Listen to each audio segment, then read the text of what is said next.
মানবতা বিরোধী অপরাধের মামলায় কার্যক্রম নিষিদ্ধ আওয়ামী লীগের সাধারণ সম্পাদক ওবায়দুল কাদের সহ ৭ আসামির বিরুদ্ধে যুক্তিতর্ক উপস্থাপন শেষ করেছে প্রসিকিউশন। এ মামলায় তথ্য প্রমাণ হিসেবে বেশ কয়েকটি ফোন কলের রেকর্ডও ট্রাইব্যুনালে উপস্থাপন করা হয়েছে। এসব রেকর্ডে আন্দোলন দমনে তৎকালীন সরকার প্রধানের নির্দেশনার বিষয়টি উঠে এসেছে বলে দাবি প্রসিকিউশনের।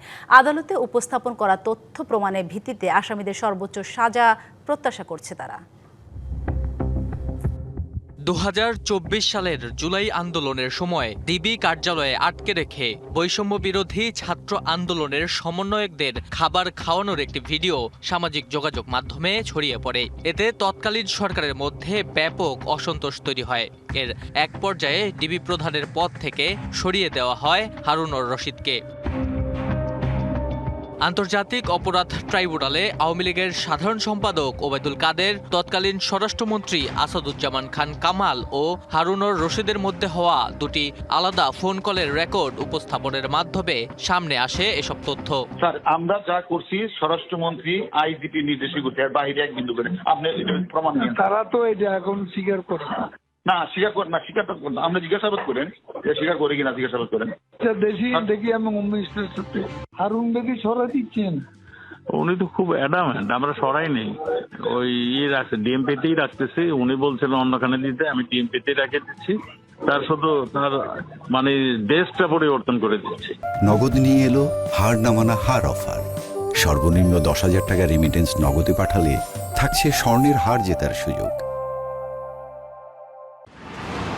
প্রসিকিউশন জানায়, ফরেনসিক ল্যাবে এসব কল রেকর্ডের সত্যতা নিশ্চিত হওয়ার পরই তা দাখিল করা হয় ট্রাইব্যুনালে। কর্মকাণ্ডের মধ্যে আমাদের চিফ প্রসিকিউটর বলেন, 7.62 মিলিমিটার রাইফেল, পিস্তল, এলএমজি, এসএমজি, শটগান, রিভলভার সহ অন্যান্য আগ্নেয়াস্ত্র ব্যবহার করা হয় আন্দোলন দমনে। ওবায়দুল কাদের, তিনি বাংলাদেশের ইতিহাসে একজন রাজনৈতিক জোকার। তিনি একজন টিকটকার হিসাবে তাকে সকলে অবহিত করেন।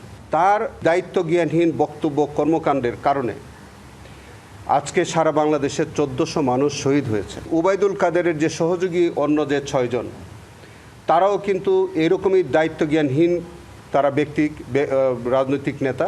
এদিকে সাজাপ্রাপ্ত আসামিদের সম্পত্তি বাজেয়াপ্ত করার একটি নীতিমালা করার নির্দেশনা চেয়ে ট্রাইব্যুনালে আবেদন করেছে প্রসিকিউশন। সম্পত্তি বাজেয়াপ্তের যে অংশটা, সেইটা বাস্তবায়নের যে প্রক্রিয়াটা বা প্রসিডিউরটা, সেটা যাতে অ্যামেন্ডমেন্ট করা যায় সেই বিষয়ে 2 ট্রাইব্যুনালের মাননীয় বিচারপতি মহোদয়গণ এবং চিফ প্রসিকিউটর কার্যালয় একত্রে বসে সমন্বয় করে যাতে রুলস অফ প্রসিডিউরটা পরিবর্তন করা যায়, এই বিষয়ে আমাকে প্রয়োজনীয় উদ্যোগ নেওয়ার জন্য চিফ প্রসিকিউটরকে তারা নির্দেশ দিয়েছেন। ওবায়দুল কাদেরের এ মামলায় বৃহস্পতিবার আসামিপক্ষের যুক্তিতর্ক উপস্থাপনের কথা রয়েছে। নাজমুল হুদা, ডিবিসি নিউজ, ঢাকা।